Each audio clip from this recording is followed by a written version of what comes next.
মুসলমান তো স্বাধীন বলে চিৎকার দিবে স্বাধীন। এই জমিনের মধ্যে উলামায়ে কেরাম সিনা টান করে কথা বলবে, কোন সুদখোর বেনামাজির অনুমতি লাগবে না যেদিন। এই থামো, আবার যখন লাগবে রেডি থাও, ওই মাঠে নামা লাগবো। কারণ আন্দোলন মুসলমান একবার করে না, বারবার। জালেমের বিরুদ্ধে আন্দোলন চলবেই, জীবন একবার দেয় না মুসলমান, বারবার। জালেমের বিরুদ্ধে ইসলামের পক্ষে, কথা ঠিক না? আল্লাহ সবাইকে কবুল করেন। কোন চান্দুকে আর জুলুম করার সুযোগ দেওয়া যাবে? কাফনের কাফন কিনে রেডি রাখো, ডাক আসলে ময়দানে অবতীর্ণ হতে হবে। তুমি যতই বন্ধু বান্ধব তালাশ করো, বলছি না সব ধান্দাবাজ আর চান্দাবাজ, একমাত্র তোমার কলিজার আপন বন্ধু নিঃস্বার্থ উলামায়ে কেরাম। অতএব উলামায়ে কেরাম ডাক দিলে আবার ময়দানে আসতে হবে, কোন ব্যক্তির জন্য না, আল্লাহর দ্বীনের জন্য। আল্লাহ সবাইকে কবুল করেন। কোন আলেমের সাথে কোনো বেয়াদবি চলবে? আমি একটু আগে এক জায়গায় বয়ান করে আইছি, সেদিন ঢাকায় বলছি, যারা আলেমদের সাথে বেয়াদবি করবে তাদের লিস্টি দাও। ইমামের সাথে, মাদ্রাসার কোন শিক্ষকের সাথে, কোন বক্তার সাথে উল্টা পাল্টা করলেই তাদের লিস্টি আমাদেরকে দাও। ঢাকার থেকে আবার আলেমদেরকে নিয়ে বসে আবার আন্দোলনে, জালেমের বিরুদ্ধে ময়দানে আবার নামতে হবে। কোন মাস্তানি চলবে? এদেশে আলেম ওলামা কম, মাদ্রাসা কম, কেউরে দরকার নাই। আমরা শুধু আলিয়াও লাগবে না, আমরা কওমি মাদ্রাসার হুজুর আর ছাত্র যদি রাস্তায় নামি, পলানেরও জায়গা পাইতো না। প্রত্যেকটা নাস্তিক আর বেয়াদব ওলামায়ে কেরামের অনুমতি ছাড়া কথা বলার সাহস পাবে না। আল্লাহ সবাইকে হেদায়েতের দৌলত দান করেন। শিয়ালের হাতে মুরগি দিয়ে কয় 3 দিন আমানত, শিয়াল পণ্ডিত কয় দোয়া চাই, মাফ চাই। জিন দেখানো মরাও পাইতে না। শিয়ালের হাতে মুরগি দিলে যা হবে, ধর্মের চাবি সুদখোর আর বেনামাজির হাতে দিলে তাই হবে। আল্লাহ হেদায়েত দান করুন। তো যে কথা বলতেছি, উঠা বসা করলে আমি মোনাজাত দিয়ে দিই। কথা বলতে অনেক কষ্ট হয়, সাউন্ডটা আমার মনের মতো পাই না, এই জন্য। তারপরে আপনাদের মোহাব্বতে বলতেছি, কারণ সবকিছুর ঊর্ধ্বে আপনাদের দোয়া। বক্তার এলেম আর আমলে বয়ান হয় না, জীবন মনে রাখবেন। এলেম আর আমলের বাহাদুরি দিয়া বয়ান হয় না, বয়ান হয় শ্রোতাদের অন্তরের মোহাব্বত আর আকর্ষণের উপর। আর রহমত কার? জোরে বলেন। ইয়া আইয়ুহাল্লাযীনা আমানুত্তাকুল্লাহা আকুলু কাওলান সাদীদা। হে মুমিন, আল্লাহকে ভয় করো, জবানের হেফাজত করো। জবান বড় দামি একটা অস্ত্র, আল্লাহ পাকের অন্যদিকে বড় নেয়ামত। এই জবান হেফাজত কেমনে করবা? তোমার ইচ্ছার বিরুদ্ধে জবান দৌড়ায়। হাত যদি অন্যায় করে রশি দিয়া পেঁচাও, বেঁধে রাখো, আর অন্যায় করতে পারবে না। পা যদি অন্যায় ভাবে হাঁটে, পাও দুইটা বেঁধে দেওয়ার হাঁটতে পারবে না। কান যদি অন্যায় আওয়াজ কানে নেয়, পট্টি লাগায় দাও, কান হেফাজত হয়ে যাবে।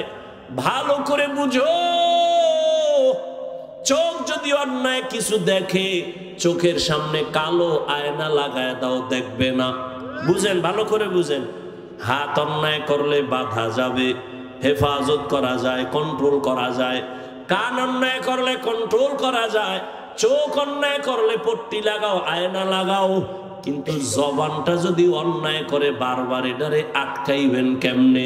রশি দিয়া বাঁধা যাবে, কষ্টে লাগানো যাবে। জিহ্বা কেমন একটা বড় আল্লাহর অস্ত্র, এখানে কষ্টে পেয়ে ধরে না। ধরে? সুপারগুলো ধরবে? ধরবে না। তো জবানটারে কেমনে কন্ট্রোল করবেন? মুখের উপরে কষ্টে লাগাবেন, কয় না। এবার আল্লাহ দয়া করে একটা পরামর্শ দিতেছেন, ও বান্দা আমি জানি, তোর থেকে বেশি জানি। হাতেরে আটকাইতে পারবি, কান আটকাইতে পারবি, চোখ আটকাইতে পারবি, পা পারবি, কিন্তু জবানটারে তুই দুনিয়ার কোনো রশি দ্বারা বাঁধতে পারবি না। এটার জন্য আমি আল্লাহ কুদরতের একটা মেডিসিন দিছি, ওই মেডিসিন লাগায় দে, জিহ্বা কন্ট্রোল হয়ে যাবে। ওই মেডিসিন আমার আল্লাহর দেওয়া, মেডিসিনের নাম হলো তাকওয়া। हर के दारत खौफ हकदार दिल मदम जन्नतुल मअवा देहद रामकम जुज़बा हक़ची ज़े मखाज़ इंसुजा फज़ले उहा मस्ते दर जुमला जहां। তাকওয়া মানে আল্লাহর ভয়। ওই আল্লাহর ভয় নামের মেডিসিন দিয়া জবানটাকে আটকাইয়া দাও। আল্লাহর আদালতে দাঁড়াইয়া হিসাব দেওয়ার ভয়, এই ভয়ের নাম তাকওয়া। এই ভয়টা অন্তরে ঢুকাইও। কয় কোথায় পাবো এই ভয়ের মেডিসিন? আল্লাহ বলেন, যারা এই জমিনে আমার প্রিয় গোলাম, আমার প্রিয় বান্দা আহলুল্লাহ, এদের নেক নজর লাগাও, অন্তরে তাকওয়া চলে আসবে, আল্লাহর ভয়। আমি এখানে যদি আপনাদের প্রশ্ন করি, আপনারা কারা কারা আল্লাহকে ভয় করেন? সবাই দোনো হাত উঠাইবে। চালাক যারা তারা পাও দুইটা উঠায় বলবে আমরা হুজুরগো থেকে বেশি আল্লাহরে ভয় করি। যদিও নামাজ পড়ি না, তবে আমগো ঈমান তাজা আছে না? চালাক বলবে আমরা নামাজ না পড়লে আমগো দিল পরিষ্কার। সবাই বলবে আমি আল্লাহকে ভয় করি। আমিও বলি আমি আল্লাহকে ভয় করি। তুমি নামাজ বাদ দিয়ে বলো আল্লাহকে ভয় করি, আর আমার না, আমি নামাজ ঠিক রাইখা বলি আল্লাহকে ভয় করি। আসলে আল্লাহর ভয় কি জিনিস সেটার হাকিকত এখনো জানি না রে বাবা। আল্লাহর ভয়ের হাকিকত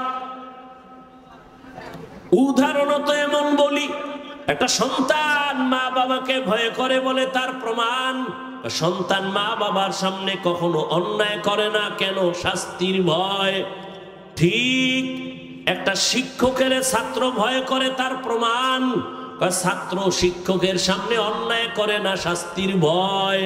ঠিক এই জমিনে যেই বান্দা, যে বান্দি আল্লাহকে ভয় করবে,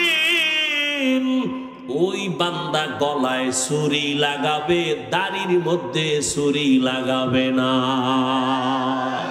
हर के दारत खौफे हक़दार दिल मदम जन्नतुल मअवा देहद रामकाम। আল্লাহর ভয় অন্তরে জমা করো হে মুমিন। কেমন আল্লাহর ভয়? রহমতের নবী বিদায়, আবু বকর সিদ্দিক রাদিয়াল্লাহু তাআলা আনহু খেলাফতের দায়িত্বে রাষ্ট্র পরিচালনা করতেছেন। একদিনের ঘটনা, তার স্ত্রী একদিন বলেন, ও খলিফাতুল মুসলিমিন, আমার একটু মিষ্টি খাইতে মনে চায়। আবু বকরকে বলতেছেন, কোন সময়? যখন আবু বকরের আঙ্গুলের ইশারায় পুরা রাষ্ট্র চলে। টাকার অভাব আসেনি? বিবি বললেন একটু মিষ্টি খাইতে মনে চায়। আল্লাহর ভয় কাকে বলে? এবার স্ত্রীর কথা আবু বকর বলে, ও বিবি, মিষ্টি খাওয়ানোর মতো টাকা আমার কাছে নাই। এর নাম আল্লাহর ভয়। রাষ্ট্র পরিচালনা করতেছেন, টেলিফোন করলেই তো টাকার পাহাড়, কিন্তু আবু বকরের মতো গোলাম আল্লাহর ভয় নিয়ে বলে, ও বিবি, তোমাকে মিষ্টি খাওয়ানোর মতো টাকা নাই। ও পর্দার আড়ালের মা বোনেরা ভালো করে শুনেন। স্ত্রী কিছুদিন চুপ হয়ে গেল, কিছুদিন পরে আলাদা কিছু টাকা দিয়া বলে, ও খলিফাতুল মুসলিমিন, আপনার কাছে টাকা নাই মানলাম, আমি আলাদা কিছু টাকা দিলাম, এই টাকা দিয়া মিষ্টি এনে দেন। আবু বকর সিদ্দিক রাদিয়াল্লাহু তাআলা আন তিনি বললেন, এই বিবি টাকা পাইলা কই? আপনারা জিগাইবেন নি বউরে? জীবনেও না। আমনে কইবেন সাব্বাস, এরকম চুরি কইরা পারলে আরো দিও। এটাও বলে ঠিক আন্দাজি। আবু বকর বললেন, বিবি টাকা কই পেয়েছো? এবার বিবি কি কয় শুনেন। বিবি কয়, আপনি যে মাসে মাসে বেতন পান সরকারি কোষাগার থেকে, ওই বেতনের কিছু টাকা আমি বাঁচাইয়া জমা করছি। এবার দেখেন আবু বকর কি কয়, তাহলে তো বুঝলাম আমার বেতনের টাকার থেকে এই টাকাগুলো বাড়তি, এই টাকা না হইলেও তো সংসার চলে। তাহলে আগামী মাস থেকে বেতনের এই টাকা কমাইয়া নিব, এই টাকা কমায় নিব, আমার বেতনে এত টাকা লাগে না। এর নাম আল্লাহর ভয়। আর আমগো দেশের আল্লাহর ভয় দেখছেননি? সুইস ব্যাংকে আল্লাহর ভয়, 10 তলা বিল্ডিং, কোটি কোটি কোটি কোটি, কত হাজার কোটি খবর নাই। ও আল্লাহর বান্দা, আল্লাহর ভয় যতদিন না আসবে ততদিন পর্যন্ত বান্দার জীবনটা কন্ট্রোল করা সম্ভব হবে না। আর এটাও চির সত্য, আল্লাহর ভয় ততদিন পর্যন্ত আপনার অর্জন হবে না যতদিন পর্যন্ত আল্লাহর ওলিদের বন্ধু হবেন না। আউলিয়ারা কারে উকবা ইখতিয়ার, জাহেলারা কারে দুনিয়া ইখতিয়ার। মাইলে মোমেন সোয়ে মোমেন মিশাওয়াত, মাইলে কাফের সোয়ে কাফের মিশাওয়াত। আল্লাহর ভয় রে যুবক, আমিও যদি তোমার মতো প্যান্ট শার্ট টাই লাগাইয়া দাড়ি কামাইয়া রাস্তায় বাহাদুরের মতো ঘুরতাম, কেউ আমারে বাধা দিত না রে বাবা। ও ইসলামপুরের মুসলমান, ইসলাম কই? ইসলামপুরের মানুষের মধ্যে ইসলামের বড় অভাব। কি ঈমান আলী নাম রাখছে, তাজা বেঈমান, নাম হইল ঈমান আলী। শান্তির হাটে শান্তি নাই, মুন্সিগঞ্জে মুন্সি নাই। ইসলামপুরের মধ্যে মাঠে তাকায় দেখি চেহারা ইসলাম নাই। ওগো নবীর উম্মতেরা,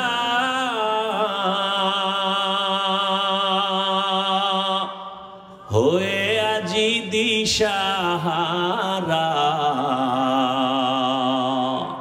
কোরআন হাদিসের চলো যখন যাহা চায় মনে, নবী বিনে কে তরাবে পুলসিরাত মিজানে, নবী বিনে কে তরাবে পুলসিরাত মিজানে। এরে নবীর উম্মতের দল, ও আমার কলিজার যুবক, কয়দিন আর হায়াত নিয়ে বাঁচবা এমন একটা দিন নাই যুবকের লাশের খবর নাই। ও যুবক বাবা, এতক্ষণ যে আমি চিল্লাইয়া তোমার সামনে কথা বললাম, একবারও বলি নাই আমি 5 কল্লি মাথায় দিয়েছি, তুমিও দাও, না হয় জাহান্নামে যাইবা। আমি কওমি মাদ্রাসার সন্তান, তুমি যদি কওমিতে না যাও তোমার কপাল নষ্ট হবে বলি নাই। আমি তাবলীগের সন্তান, আমি পীরের মুরিদ, একবারও বলি নাই তাবলীগ আর পীরের কাছে না গেলে জাহান্নামে যাইবা। আমি তোমাদের কি বুঝাইতে চাই বাবা, আমি কথা বলি না হুজুর হও, পাগড়ি লাগাও, তসবিহ পড়ো না রে বাবা, এত ভয় পেও না। তুমি স্কুলে পড়ো, তুমি কলেজে পড়ো, তুমি চাকরি করো, তুমি ব্যবসা করো, তোমার জায়গায় থাইকা কেমনে তুমি মদিনার পথ ধরবা, জান্নাতের পথ ধরবা, এই কিছু পরামর্শ দেওয়াই হলো আমার কাজ। ও বাবা, পরামর্শ দিয়া যায়, নবীর তরিকা ছাড়া শান্তির কোনো পথ নাই।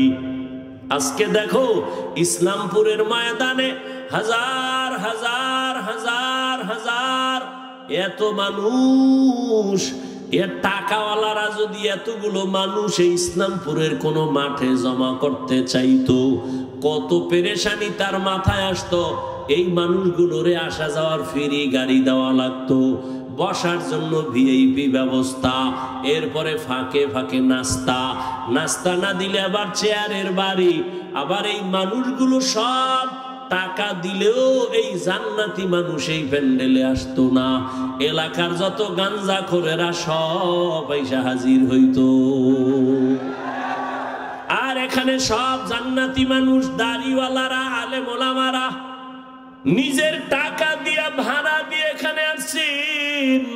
বসার বিছানাটাও ভালো না, দুনিয়াতে থেকে নিম্ন বিছানার নাই। অনেকে জায়গা না পায় দাঁড়ায় বসে আছে, কেউ বসে আছে, কে বড় কে ছোট, কে আলেম কে মূর্খ, কে ধনী কে গরিব, কোনো ভেদাভেদ নাই, চুপচাপ বসা। এতগুলো মানুষের নিয়ন্ত্রণ করার জন্য কত পুলিশের প্রয়োজন হইতো, কিন্তু এত মানুষ এখানে আছে, কোনো পুলিশের পেরেশানিও নাই, প্রশাসন লাগলো না, মানুষ সব ঠান্ডা ভাবে বসে আছে। আমার মনে হয় আমি যদি জিজ্ঞাসা করি, প্রত্যেকটা মানুষের পেটে এখন ক্ষুধা, রাত্র অনেক বেড়ে গেছে। গ্রাম অঞ্চলের মানুষ এত রাত সজাগ থাকে না, 7:30টায় এসা বইরা তাড়াতাড়ি ঘুমায়া যাইতো, এক ঘুম হইয়া যাইতো।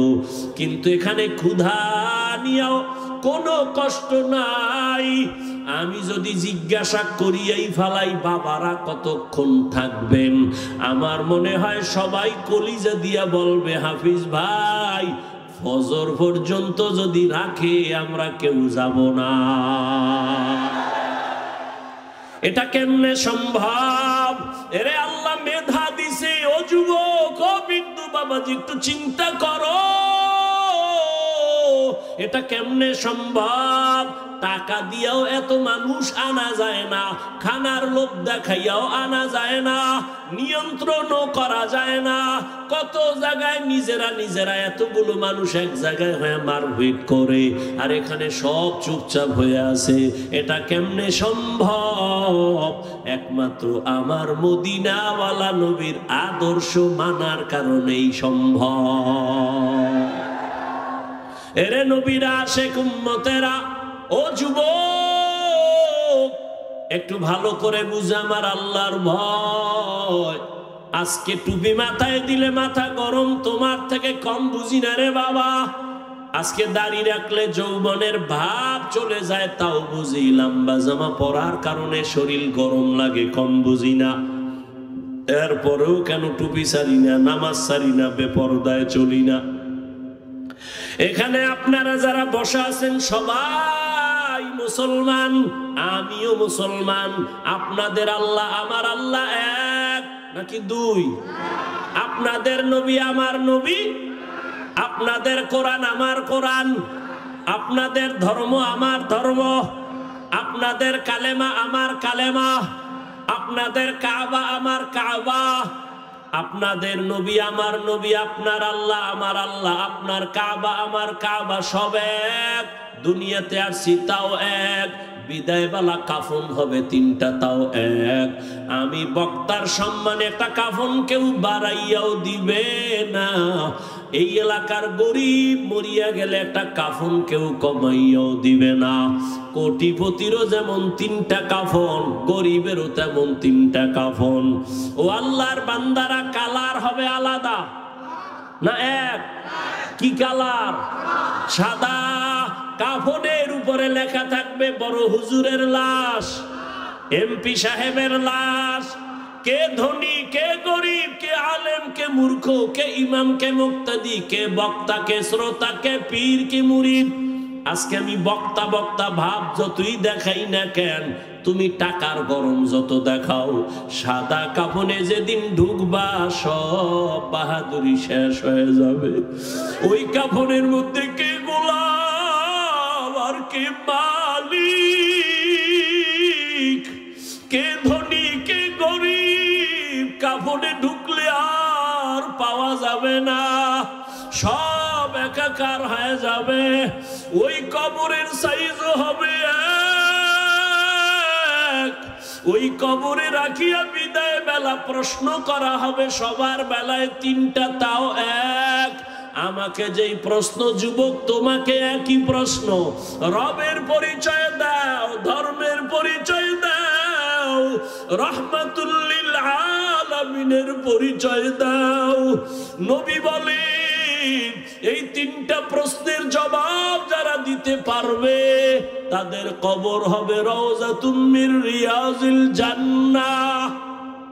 আর যারা জবাব দিতে পারবা না তাদের কবর হবে হুফরাতুম মিন হুফারিন নার। কারা পারবে জবাব দিতে? আমরা হুজুরেরা। এই হুজুরেরা, হুজুরেরা পারার কোনো গ্যারান্টি আছে? নাই। যদি থাকতো রহমতের নবীর হাতের সাহাবা জান্নাতের টিকিট হাতে পাইছেন 10 জন। এই 10 জনের ইতিহাস বইরা দেখো, মরণ পর্যন্ত শুধু কান্না কান্না কান্না কান্না। রহমতের নবী বলেন, আমি আয়েশার হুজরায় রাতে এসা পরে ঘুমায় গেলাম। আমি ঘুমাইলে আমার চোখ বন্ধ, তবে আমার অন্তর ঘুমায় না। আমার মাথার কিনারায় মসজিদে নববী, আমার মসজিদ ছোট ঘর। হঠাৎ ঘুমের মধ্যে রাতের বেলা গভীরে শুনি কান্নার আওয়াজ। আমি হঠাৎ চোখ খুললাম, কে কান্না করে? আমি আস্তে আস্তে উঠলাম। ঘুম থেকে উঠা আমি বের হইয়া দেখি নামাজের মধ্যে একজনে দাঁড়ায় দাঁড়ায় কান্না করে। সাধারণ কেউ কাঁদে না, আমার জান্নাতের সাহাবী, আমার কলিজার আবু বকর নামাজে দাঁড়ায় দাঁড়ায় কান্না করে। আমি জিজ্ঞাসা করলাম নামাজের পরে, আবু বকর আপনি নামাজে দাঁড়াইয়া কেন কান্না করলেন? আবু বকর বলেন, ইয়া রাসূলুল্লাহ, হাসরের ময়দানে মালিকের সামনে কেমনে দাঁড়াইয়া হিসাব দিব সেই ভয়। আমি চোখের পানি ছেড়ে কান্না করতেছি, আল্লাহর আদালতে কেমন করে দাঁড়াবো। ও যুবক বাবারা, তাদের কত সুন্দর আমল, কত সুন্দর তাকওয়া, কত সুন্দর তেলাওয়াত, তাদের কত সুন্দর ইখলাস, কত সুন্দর নামাজ, কত সুন্দর রোজা। এত সুন্দর আমলে আমার আল্লাহ খুশি হইয়া জান্নাতের সার্টিফিকেট দিয়েছেন। এরপরেও যদি তারা আল্লাহর আযাবের ভয় নামাজে রাতের বেলা কান্না করেন, তাদের তুলনায় তোমার আমার গলায় রশি লাগায় এত কান্না করা উচিত সারা জীবন। কিন্তু কপাল বড় খারাপ, নিজেও কাঁদি না, কেউ কান্না করে তাও পছন্দ করি না। ও যুবক বাবারা, একটু হিসাবটা মিলাইয়া দেখো, তোমার লাইনে কত যুবক জীবনে মাদ্রাসায় যায় নাই, আলিফ বা তাও পড়ে নাই, স্কুলে পড়ে, কলেজে পড়ে। সত্য কথা বলো, তোমার মতো যুবক স্কুল কলেজে পড়িয়াও 5 বেলার নামাজ পড়ে, সত্য বলো আসেনি? তোমার কপালে কেন এত অভিশাপ? তুমি কেন পারো না রে বাবা? তোমার মতো যুবক তাকায় দেখো, র্যাব, আর্মি, পুলিশ, বিডিআর এর চাকরি করে, ব্যবসা করে, দেখো 5 ওয়াক্ত নামাজি আছে না? বলো তুমি কেন পারো না? তোমার মতো যুবক রাস্তায় গাড়ি চালায়, 5 বেলার নামাজ পড়ে, তুমি কেন পারবা না? তোমার কপালে তো কেন খারাপ? তোমার উপরে কার অভিশাপ লাগছে জানি না রে বাবা। তোমার মতো যুবক নদীর মধ্যে মাছ ধরে, নামাজ ছাড়ে না, তুমি কেন পারো না? তোমার মতো যুবক doctor, professor, engineer, OC DC SP 5 ওয়াক্ত নামাজি আছে, তুমি কেন পারবা না?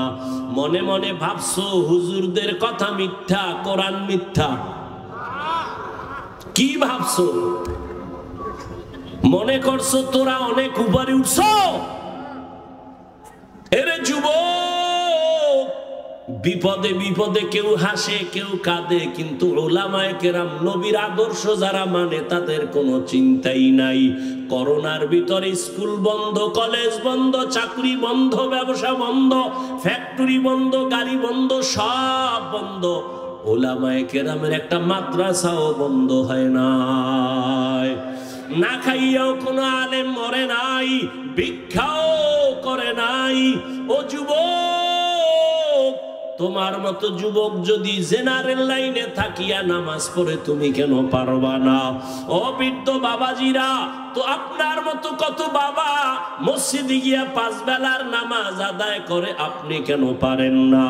ও পর্দার আড়ালের মা বোনেরা, এতক্ষণ আমি আপনাদের সন্তানদের বয়ান শুনাইলাম। এই বয়ানটা বাস্তবায়ন করতে হলে মা আপনার চোখের পানি আর দোয়া লাগবে। ও পর্দার আড়ালের মা, আপনাদের জীবনটা কতই যে ধন্য। আজকে ইসলামপুরের স্টেজে কত কোরআনওয়ালার মাথায় পাগড়ি দেওয়া হলো। এদের মা বাবার মতো ঈদের আনন্দে আর কেউ নাই। ও পর্দার আড়ালের মা, মনে কি চায় না একটা আদর্শ সন্তানের মা হইয়া কবরে যাবেন? আপনারা তো নবীদের মায়ের মতো দামি মা, সাহাবায়ে কেরামদের মায়ের মতো দামি। আপনারা তো খাদিজা রাদিয়াল্লাহু তাআলা আনহার মতো দামি। আপনারা তো আয়েশা রাদিয়াল্লাহু তাআলা আনহার মতো দামি, ফাতেমা রাদিয়াল্লাহু আনহার মতো দামি। আপনারা তো ইসমাঈল নবীর মা হাজেরা আলাইহা সালামের মতো দামি। আপনারা তো ঈসা নবীর মা মারিয়াম আলাইহা সালামের মতো দামি। এমন কি দুনিয়াতে আল্লাহর বড় দুশমন ফেরাউন, তার স্ত্রীর নাম কি? আসিয়া।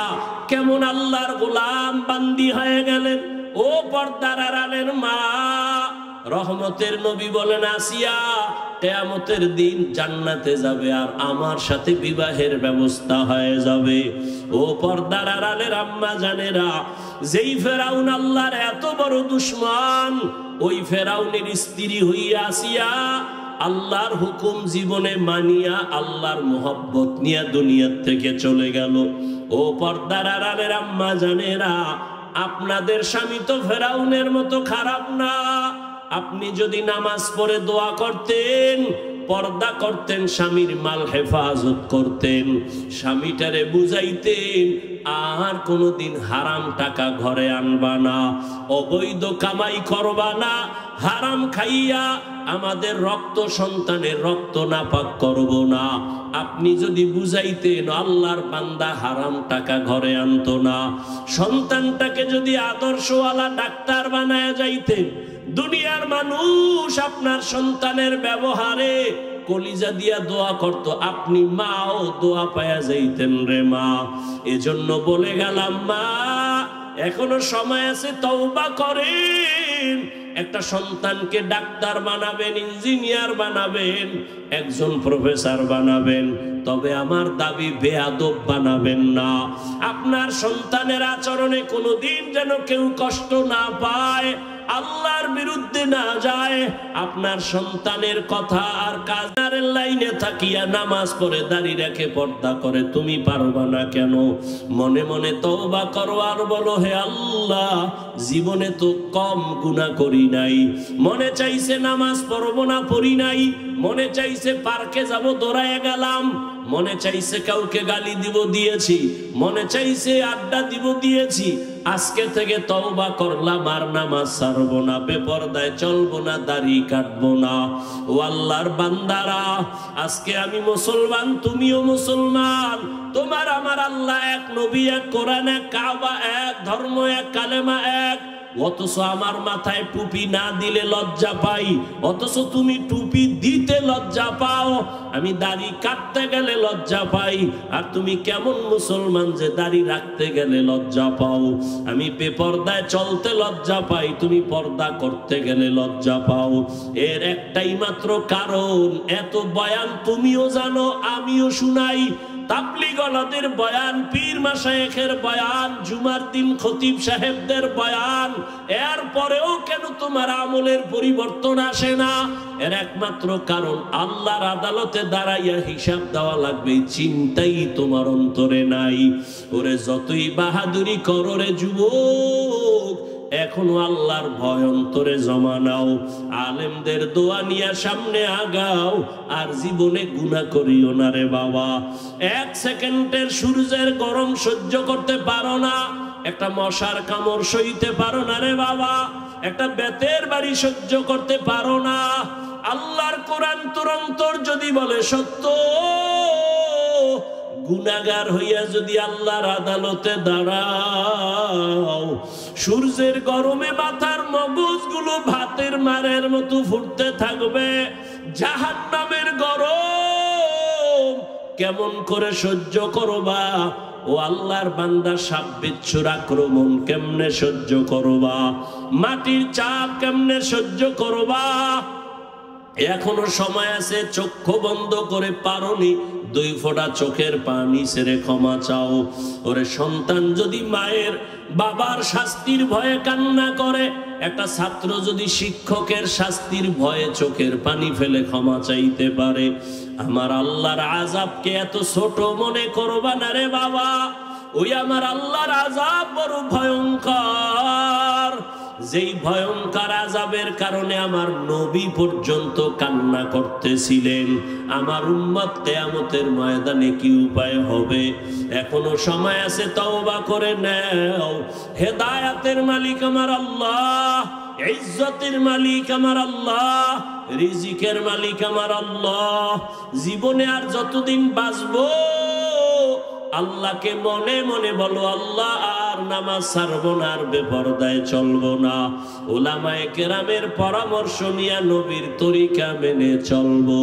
তওবা করার মতো যদি কারো অন্তর তৈরি হয়, মুনাফিকি যদি না থাকে, খাঁটি তওবার নিয়ত যাদের আছে, 2 হাত আল্লাহকে দেখাইয়া দাও। আয় আল্লাহ, আপনি হাতগুলো কবুল করে নেন, তওবা কবুল করে নেন। তওবার উপরে মজবুত হইয়া চলার মতো তৌফিক আমাদের দান করেন আল্লাহ। একজনের হাতও খালি ফিরাইয়া দিয়েন না রে মালিক। আয় আল্লাহ, গুনার কারণে আপনি বেজার হইয়া ফিরাইয়া দিয়েন না রে আল্লাহ। মেহেরবানি করে সবাইকে হেদায়েতের আলো দিয়া কবুল করে নেন, আমিন। আলহামদুলিল্লাহি রাব্বিল আলামিন, ওয়াসসালাতু ওয়াসসালামু আলা সাইয়্যিদিল আমবিয়া ওয়াল মুরসালিন।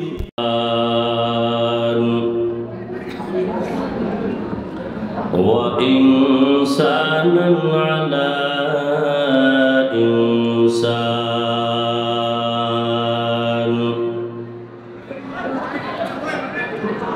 ونشهد أن لا إله إلا الله وحده لا شريك له، لا ضد له ولا ند له ولا مثل له، ونشهد أن سيدنا وسندنا وحبيبنا وحبيب ربنا وطبيبنا وطبيب قلوبنا ومولانا محمدا عبده ورسوله، أرسله بالحق بشيرا ونذيرا وداعيا إلى الله بإذنه وسراجا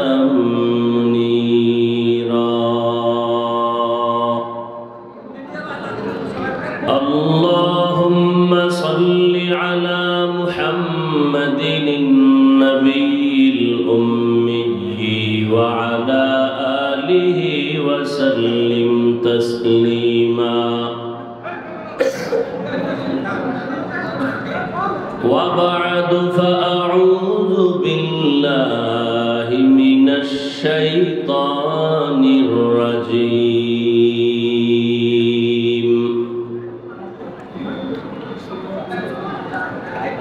بسم الله الرحمن الرحيم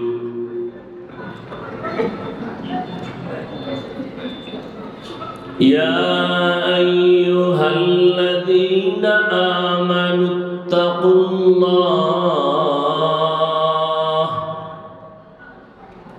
وقولوا قولا سديدا يصلح لكم أعمالكم ويغفر لكم ذنوبكم ومن يطع الله ورسوله فقد فاز فوزا عظيما وقال النبي صلى الله عليه وآله وسلم من يضمن لي ما بين لحييه وما بين رجليه أضمن له الجنة أو كما قال النبي عليه الصلاة والسلام صدق الله مولانا العظيم صدق رسوله النبي الأمي الكريم ونحن على ذلك من الشاهدين والشاكرين والذاكرين والحمد لله رب العالمين سبحانك لا علم لنا إلا ما علمتنا إنك أنت العليم الحكيم رب اشرح لي صدري ويسر لي أمري واحلل عقدة من لساني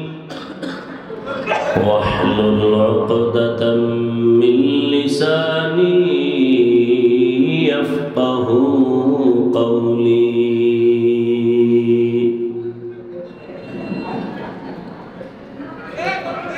نگاہ مومن سے تو بدل جاتی ہے تقدیر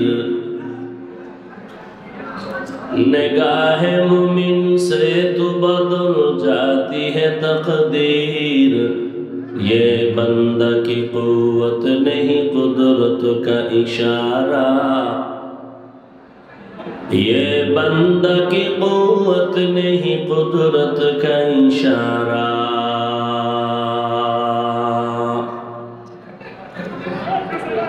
اے مرد خیرت ترک معاصی کی ضرورت اے مرد خیرت ترک معاصی کی ضرورت اب صحبت صالح کے سوا کوئی نہیں چارہ اب صحبت صالح کے سوا کوئی نہیں چارہ مردود ہے پیچھے ہمیں خبر نہیں لیکن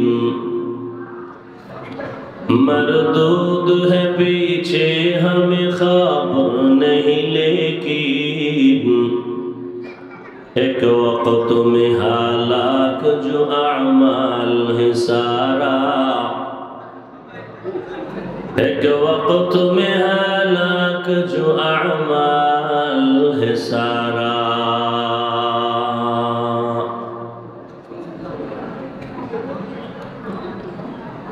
জামিয়া হুসাইনিয়া আশরাফুল উলুম কর্তৃক আয়োজিত বার্ষিক ওয়াজ ও দোয়া মাহফিল 1 ডিসেম্বর 2024। মহতি এই মাহফিলে উপস্থিত মোহতারাম সম্মানিত সভাপতি মুসলিহে উম্মাহ পীর কামিল আলহাজ হযরত মাওলানা হাফেজ ফয়জুল্লাহ সন্দীপী দামাত বারাকাতুহুম, মহাপরিচালক দারুল উলুম মাদানীনগর মাদ্রাসা ঢাকা, সহ সভাপতি মুজাহিদে মিল্লাত পীর কামিল আল্লামা জামালউদ্দিন মাহমুদ সন্দীপী দামাত বারাকাতুহুম, মহাপরিচালক জামিয়া উসমানিয়া রাজশাহী, অন্যান্য হযরত উলামায়ে কেরাম, অত্র অঞ্চলের বিভিন্ন স্থান থেকে আগত আল্লাহ পাকের আশিকিন, জাকিরিন, শাকিরিন, মুহিব্বিন, মুরব্বিয়ান এজাম, কলিজার টুকরা আমার সমবয়সী যুবক বন্ধুগণ, স্নেহের ছোট ভাই, পর্দার আড়ালে মাইকের আওয়াজ শ্রবণরতা সম্মানিতা মা ও বোনেরা, আল্লাহ পাকের দরবারে শুকর যে আল্লাহ পাক আমাদেরকে সুস্থ রেখেছেন এবং পৃথিবীর শ্রেষ্ঠ মজলিস উলামায়ে আহলে হকের মজলিস, গুনাহ মাফের মজলিস, তওবা কবুলের মজলিসে হাজির হওয়ার তৌফিক দান করেছেন। নিয়ামতের শুকর আদায়ার্থে দিল থেকে জবান খুলে মহব্বতে পড়ি আলহামদুলিল্লাহ। দরুদ ও সালাম সাইয়্যিদুল মুরসালিন রাহমাতুল লিল আলামিন শফিউল মুজনিবিন খাতামুন নবিয়্যিন সাইয়্যিদুস সাকালাইন ইমামুল মুরসালিন হযরত মুহাম্মদুর রাসূলুল্লাহ, সবাই পড়েন সাল্লাল্লাহু। নবীর নামে দরুদ পড়বেন,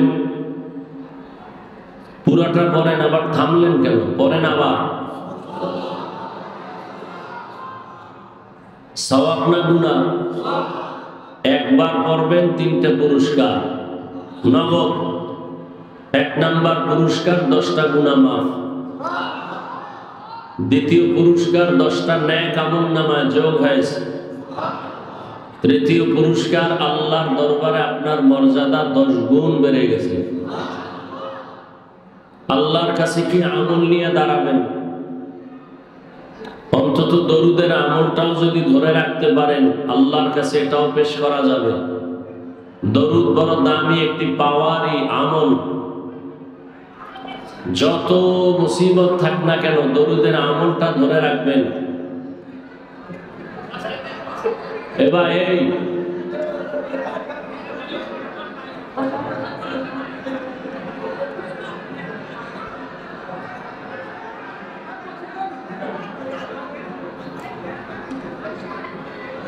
যে যেখান থেকে আসছেন, এই আমার কথা শুনেন, কপাল পুড়তে 1 সেকেন্ড লাগে না, ভালো হইতে বহু সময় লাগে। কষ্ট করে আসছেন, চুপচাপ বসেন, ইশারায় কাজ করবেন, একটা আওয়াজ দিবেন না। আপনার একজনের কারণে পুরো মাঠের ক্ষতি করবেন, সোজা হাতে বাসায় যাইতে পারবেন না, ডিস্টার্ব করবেন না। এসি ভাই হানছেন কেন? মোহাব্বত ভালো থাকলে 6 ঘন্টা আগে হেনে বসতেন। একটা আওয়াজ দিবেন না, খবরদার। ইশারায় কাজ করেন। ওলামায়ে কেরাম সবার দামি না। দ্বিতীয়ত আমরা আপনাদের মেহমান। আপনারা যে যেখান থেকে আসেন, জামালপুরের মানুষ তো, অতএব দূরের যারা আসছে, জামালপুরের বাইরে, ইসলামপুরের বাইরে, এরা আপনাদের মেহমান। যারা নিজেরা আছেন, কারে হুকুম দেন এটা করেন, এটা করেন, আপনার দায়িত্ব, আপনি মেজবান, আপনি দায়িত্ব নিয়ে কাজ করবেন। আর একজনের হুকুম দেন কেন? এটা করেন, সেটা করেন, আর ইশারায় করবেন, আওয়াজ দেন কেন? কত হাজার মানুষ দাঁড়ানো আছে, আর বসার জায়গা কই? যে যে ইচ্ছা করে সুযোগ মতো, যার যতটুকু সম্ভব, ডিস্টার্ব করেন না, কথা বলার সুযোগ দেন, শোনার সুযোগ দেন। নিজেও ক্ষতিগ্রস্ত হইয়েন না, অন্যেরও ক্ষতি করিয়েন না। আল্লাহ সবাইকে কবুল করেন। তোমার সাউন্ড এরকম করে কেন? মনিটর বন্ধ কেন?